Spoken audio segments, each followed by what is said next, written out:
Hello दोस्तों, आप सबका हमारे यूट्यूब चैनल पर स्वागत है। आज हम आपके लिए लेसन प्लान ईवीएस का लेके आए हैं।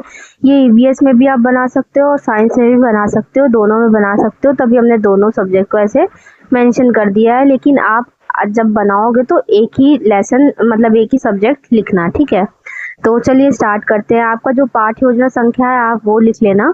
कक्षा हमने 2 लिखा है, आप दोनों में से किसी में भी बना सकते हो, थर्ड में भी बना सकते हो, फोर्थ में भी बना सकते हो, दोनों ही सही है।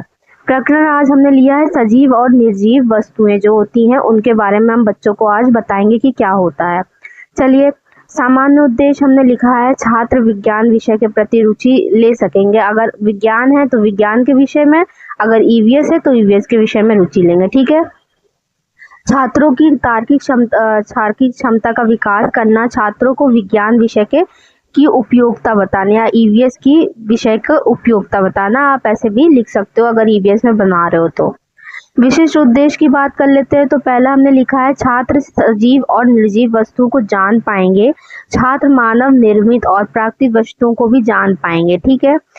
सहायक सामग्री में हमने चौक, डस्टर, शैम्पर, चार्ट इत्यादि ये सब लिया है, देख के बच्चों को बताने के लिए कि कैसे आप पढ़ाओगे। पूर्व ज्ञान क्या है बच्चों को? छात्र प्रकृति द्वारा तथा मनुष्यों द्वारा बनाई गई वस्तुओं के बारे में सामान्य जानकारी रखते हैं। उद्देश्य कथन की बात कर प्रस्तावना लिखेंगे आप। प्रस्तावना में हम छात्र अध्यापिका क्रिया लिखेंगे और छात्र क्रिया लिखेंगे। इसमें हमने 2 ब्लॉक बनाया है। फर्स्ट पॉइंट लिखा हमने, बच्चों तुम्हारे आसपास कौन सी वस्तुएं होती हैं।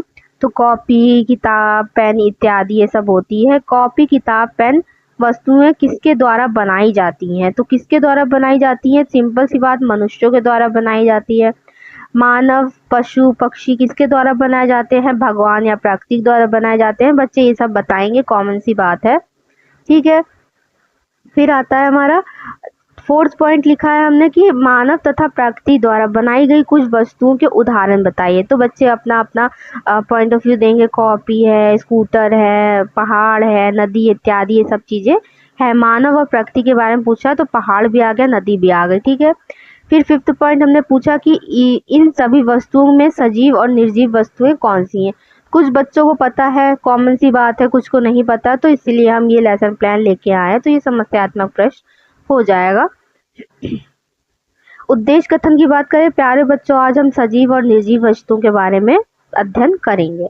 प्रस्तुतिकरण में हमने 3 ब्लॉक बनाया है। वैसे तो हमने प्रस्तुतिकरण के नीचे शिक्षण बिंदु लिख दिया है और छात्र अध्यापिका क्रिया और छात्र क्रिया लिखा है। देन स्टार्ट करेंगे। अनुदेश की अध्यापिका क्या दे रही है। तो बच्चों आज हम सजीव और निर्जीव वस्तुओं के बारे में पढ़ेंगे। पहले हम बताएंगे सजीव वस्तुएं क्या होती हैं, फिर बताएंगे निर्जीव वस्तुएं क्या होती हैं। जो वस्तुएं सांस लेती हैं तथा जो वस्तुएं चल सकती हैं वे सजीव वस्तुएं कहलाती हैं, जैसे मनुष्य, कुत्ता, बिल्ली इत्यादि। तो बच्चे ध्यान पूर्वक सुनेंगे उसको। फिर आता है हमारा निर्जीव वस्तुएं क्या है। निर्जीव वस्तुएं में क्या है? जो वस्तुएं चल नहीं सकती तथा उस पर सर्दी गर्मी का कोई प्रभाव नहीं पड़ता, वे निर्जीव वस्तुएं कहलाती है, ठीक है। सिंपल सी बात, जो सांस लेती हैं वो living thing, non living thing वाली बात हो गई है, तो वो है। और कुर्सी है, मेज है, किताब, ये सब हमारी वो है हमारा निर्जीव वस्तुएं हैं। सभी छात्र ध्यान पूर्वक सुनते हैं और देखते हैं। फिर आता है श्याम पट पे आप ऐसे ही लिख दो निर्जीव वस्तुओं के नाम, सजीव वस्तुओं के नाम लिख के आप मेंशन कर दो और कह दो कि बच्चों लिखो कॉपी में, तो निरक्षरकार हो जाएगा। आप निरक्षरकार करोगे बच्चों का घूम घूम कर, शॉर्ट में हमने बताया। पुनरावृत्ति प्रश्न में आप क्वेश्चन पूछ लो कि सजीव वस्तुएं क्या है, निर्जीव वस्तु क्या है, उदाहरण सहित बताओ। गृह कार्य में हमने दिया कि निर्जीव वस्तुओं के नाम लिखो, सजीव वस्तुओं के 5 नाम लिख के ले आओ। देन फिर हमने मिलान करने को दे दिया। देख सकते हो आप, ऐसे मिलान करने के लिए दिया है हमने कि कुछ को हमने लिख दिया है तो निर्जीव वस्तु बनाए, कुछ हम सजीव बनाए हैं और नाम लिख दिया, इसको मिलान करना है। वैसे तो ये छोटे बच्चों का है लेकिन अच्छा लगता है ऐसे होमवर्क देने से, तो आप भी ऐसे दे सकते हो, नहीं तो अदरवाइज आप क्वेश्चन भी दे दो, कोई दिक्कत वाली बात नहीं है। फिर हमने प्रधान अध्यापिका लास्ट में लिख दिया है। आज के लिए सिर्फ इतना ही लेसन प्लान है। इसकी पीडीएफ जो है आपको टेलीग्राम चैनल पर फ्री बिल्कुल मिल जाएगी, वहां से जाके डाउनलोड कर लेना और टेलीग्राम चैनल की लिंक डिस्क्रिप्शन बॉक्स में मिल जाएगी, वहां से जाके आप देख लेना। सारी फ्री है पीडीएफ, डाउनलोड कर लेना, ठीक है दोस्तों। Bye bye.